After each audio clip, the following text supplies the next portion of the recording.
What is up? Episode 24 of the Austin Stand-Up Comedy Podcast. What are you doing, Ryan? What are you doing? Huh? I'll tell you what I'm doing, all right? I'm talking about Austin stand-up comedians, huh? Talking about what I like about them, all right? Any jokes that I remember from them. Hopefully to inject some positivity into the veins of the Austin stand-up comedians who've been out there slinging jokes over the past couple years, huh?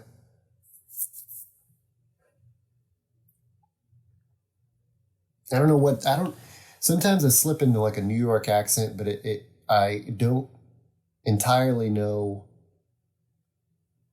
if I don't know what region of New York it's from. Potentially a Narnia-like region that nobody's ever inhabited. But I digress, because that's not what I'm here to talk about. I'm here to talk about some Austin stand-up comedians. For those of you who don't speak French, it's comedians. Got a couple people today I'd like to talk about. First, I'd like to talk about Greg Ziomek. I don't know if that's how you say it, but that's how I'm going to say it. I'd like to talk about Cat Strubel, which I'm confident that is the actual pronunciation. And I'd like to talk about Zain Hussain. So let's just get into it. You know what I mean? Let's just get into it. Greg Ziomek, you Clark Kent looking motherfucker. I'm sorry. That's not what this is for. But you do. I just realized in my head that you got a Clark Kent look, which also means pop them glasses off, dude. You'll probably have a Superman look. All right. Greg, I met briefly at Cap City, and we had a long discussion at Velveeta Room one night. And I was like, you know what? I like this guy. Seems like a good dude. We just talked about random shit. I don't know.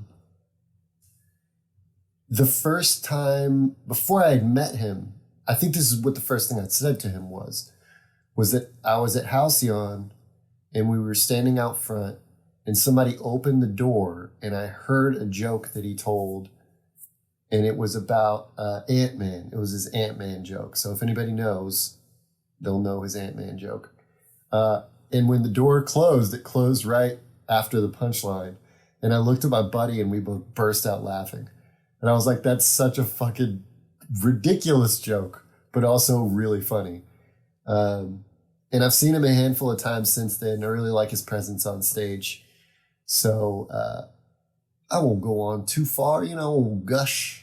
But shout out to Greg, man. Hope you're doing well. I think he actually might be in the medical industry. So double shout out to you for being out there in a time like this. So stay safe, stay healthy. Cat Strubel. Let's talk about Cat. So I saw Cat a lot at Cherrywood. I feel like her and Ashley Sharma, I saw them a lot there. But I've also seen her a bunch of other places. I think in the last episode I talked about seeing one of her sets at Derek's house. But yeah, I think the last joke, I remember like right before we had all broke off, because of COVID. I remember her really kind of stepping it up especially with one of these jokes she had about her car, and comparing her car to a relationship with a person.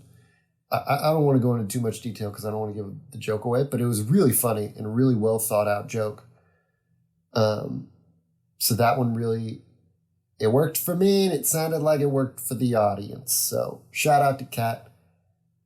I don't really have any other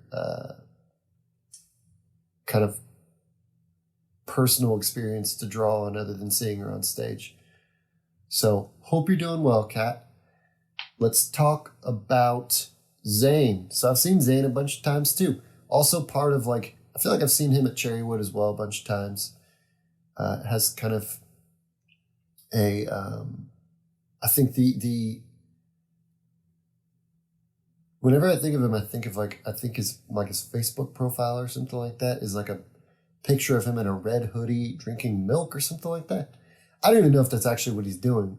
From the thumbnail, that's what it looks like. So I remember the joke that stuck with me with him. I mean, he's got the tenets of the Muslim tenets.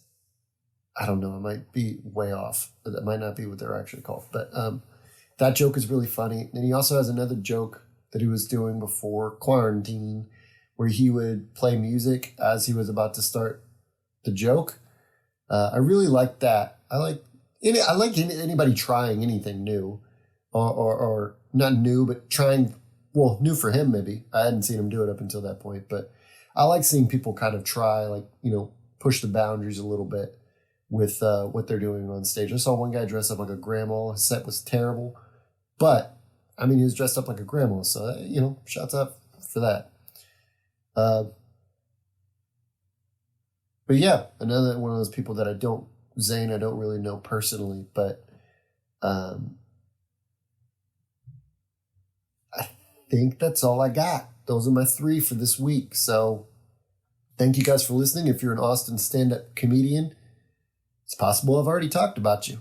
The YouTube channel will be searchable by your full name, most of y'all. If not, I'm coming for you. All right? I'm going to talk about you. See, again, there goes the New York accent. But in the meantime, everybody stay safe, stay healthy. Stand-up comedy will be back soon. In the meantime, have a great day.